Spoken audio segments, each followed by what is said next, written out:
देखो मैंने क्या बोला आपसे, मैंने ये कहा है कि घास के मैदानों में या वनस्पतियों में एक है ग्रांचाको, फिर है माटोग्रासो, फिर है लानोस, फिर है कंपोस, फिर है पंपास, फिर है अल्फाल्फा। पहले इनके मतलब समझ लो ये होता क्या है और इसका एक्चुअली ड्रामा क्या होता है।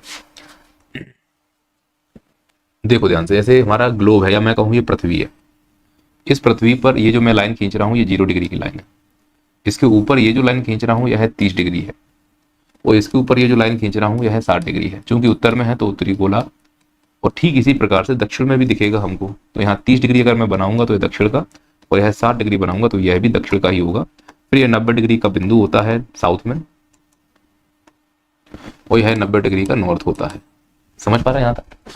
अब मैं ये कहना चाह रहा हूँ, अगर कोई वनस्पति, कोई जलवायु इस क्षेत्र से संबंधित है जो मैंने हरे रंग से बना दी है, या मैं इसको लाल रंग से ले लेता हूँ, ये जो मैं लाल रंग से बना रहा हूँ 0 से 30 के बीच में, इस क्षेत्र को किस नाम से जाना जाता है? इस क्षेत्र को कहते हैं उष्ण कटिबंधीय क्षेत्र। क्या कहते हैं इसको हम लोग? उष्ण कटिबंधीय क्षेत्र। तो ऐसा क्षेत्र जो 0 से 30 के बीच में पाया जाए उसे उष्ण कटिबंधीय क्षेत्र कहा जाएगा। अच्छा, यह किस गोलार्ध में है मुझे बताओ? तो जवाब है यह उत्तरी गोलार्ध में है। तो इसका मतलब यह उत्तरी गोलार्ध का उष्ण कटिबंधीय क्षेत्र है। ऐसे ही मिलता जुलता दक्षिणी गोलार्ध का भी उष्ण कटिबंधीय क्षेत्र होगा। समझ पा रहे हैं कि नहीं समझ पा रहे हैं? हाँ सर। तो मैं इसको और आसान बनाने के लिए ये कर देता हूं कि मैं इसका यहां से हटा ही देता हूं दक्षिणी गोलार्ध, केवल अब हमारे पास उत्तरी गोलार्ध बचा हुआ है। तो जो हम उत्तरी गोलार्ध बनाएंगे वो सेम दक्षिणी गोलार्ध में भी बन जाएगा।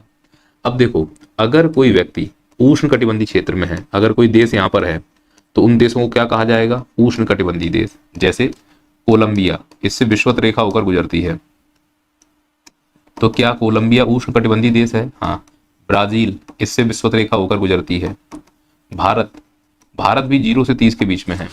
तो अगर कोई पूछे कि भारत किस कटिबंधीय देश के अंतर्गत आता है, तो भारत 0 से 30 के बीच में ही आता है। लगभग आता तो 0 से 30 के बीच में है, लेकिन हिमालय की उपस्थिति की वजह से भारत को उष्ण कटिबंधीय देश माना जाता है।